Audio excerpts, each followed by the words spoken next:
কিছুদিন আগে এই গাছটিতে মুকুল আনার জন্য প্রয়োগ করেছিলাম একটি বিশেষ মিশ্র সার। আপনারা যারা আমার চ্যানেলের ভিডিও নিয়মিত দেখেন তারা নিশ্চয়ই এই গাছটিকে চিনতে পেরেছেন। দেখুন কি অবস্থা, প্রতিটি ডালে প্রচুর পরিমাণে মুকুল বের হয়েছে এবং বেশ হেলদি মুকুলগুলো। এখন নিতে হবে এই মুকুলের সঠিক পরিচর্যা।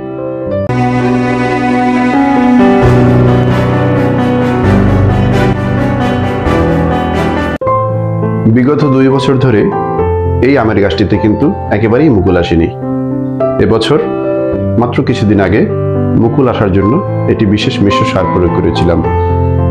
আপনারা যারা আমার চ্যানেলের ভিডিও নিয়মিত দেখেন তারা নিশ্চয়ই এই গাছটিকে কিন্তু এতক্ষণে চিনে ফেলেছেন। সেই ভিডিওর লিংক আমি আজকের ভিডিও ডেসক্রিপশনে দিয়ে দেবো, অবশ্যই দেখে নিতে পারেন।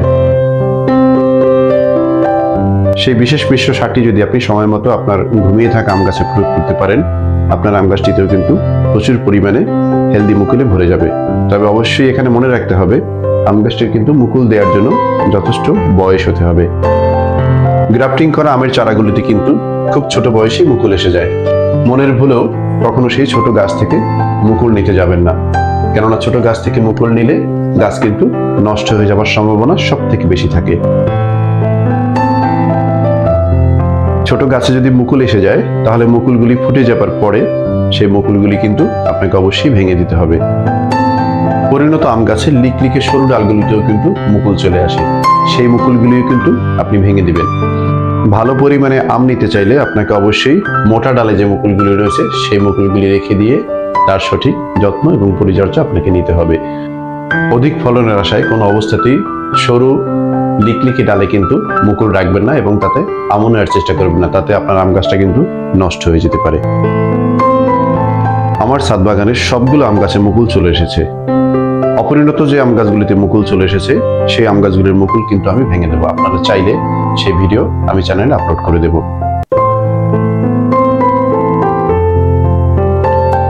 আমার যে আম গাছগুলিতে মুকুল চলে এসেছে সেই আম গাছগুলির ডাল মুকুলের ভারে একদম নুয়ে পড়েছে, প্রচুর পরিমাণে মুকুল এসেছে। এই গাছটিকে দেখুন, মুকুলের ভারে একদম ডালগুলো কিন্তু প্রায় নুয়ে পড়েছে, প্রচুর পরিমাণে মুকুল এসেছে এবং এই মুকুলগুলি কিন্তু এখন পর্যন্ত ফুটতে শুরু করেনি। প্রচুর পরিমাণে আম গাছে মুকুল ধরানোর জন্য যে বিশেষ পদ্ধতি আমি অবলম্বন করে থাকি তার একটি ভিডিও কিন্তু আমার চ্যানেলে দেওয়া আছে, আপনারা চাইলে সেটা দেখে নিতে পারেন। এই ভিডিও ডেসক্রিপশন বক্সে সেই ভিডিওর লিঙ্কটি কিন্তু আমি দিয়ে দেবো, আপনারা চাইলে সেই ভিডিওটি কিন্তু একবার দেখে নিতে পারেন। দেখুন, এখানে পর্যাপ্ত পরিমাণে মুকুল রয়েছে এবং অধিকাংশ ডালি কিন্তু মুকুলের ভারে নুয়ে পড়েছে।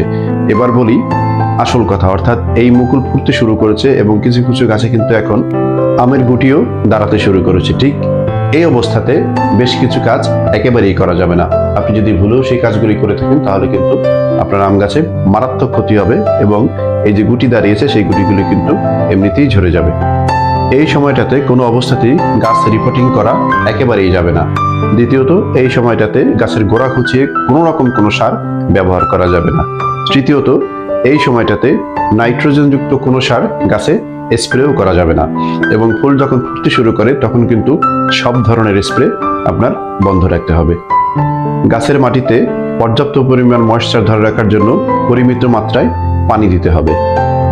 সব মুকুল ফুটে গেলে আমের গুটি যখন সেট হতে শুরু করবে তখন কিন্তু আপনাকে অবশ্যই একটি ফাঙ্গিসাইড এবং একটি কীটনাশক খুব ভালোভাবে স্প্রে করে দিতে হবে, সেটা সকালে অথবা বিকেলে রোদ চলে যাওয়ার পরে। এই সময়টাতে আপনি তরল সার ব্যবহার করা থেকেও বিরত থাকুন, কেননা অধিকাংশ তরল সারে কিন্তু নাইট্রোজেনের পরিমাণ প্রচুর পরিমাণে থাকে, তাই তরল সার ব্যবহার করা থেকেও আপনাকে বিরত থাকতে হবে। তবে আপনি তরল সার হিসেবে সালফেট অফ পটাশ পরিমিত মাত্রায় গুলিয়ে কিন্তু গাছের গোড়ায় ব্যবহার করতে পারেন, তবে সেটা অবশ্যই পরিমিত মাত্রায়। এই যে কয়েকটি বিষয় বলে দিলাম, এইগুলি যদি আপনি একটু মেনটেন করতে পারেন দেখবেন আপনার পরিণত যে আমের গাছগুলি রয়েছে সেই গাছগুলিতে কিন্তু প্রচুর পরিমাণে আম ধরবে। আমের গুটি সেট হয়ে যাবার পরে কি ধরনের যত্ন পরিচর্যা আমাদের আম গাছগুলি নিতে হবে সেটা নিয়ে কিন্তু পরবর্তীতে অবশ্যই ভিডিও আসবে, তাই চ্যানেলটির সাথেই থাকুন। বন্ধুরা, ভিডিওটি আজকের এখানেই শেষ করছি। আশা করি আপনাদের ভিডিওটি ভালো লেগেছে। ভিডিওটি ভালো লাগলে চ্যানেলটি সাবস্ক্রাইব করে পাশে থাকা বেল আইকনটি অন করে নেবেন। কথা হবে পরবর্তী কোনো ভিডিওতে। সেই পর্যন্ত ভালো থাকবেন, সুস্থ থাকবেন।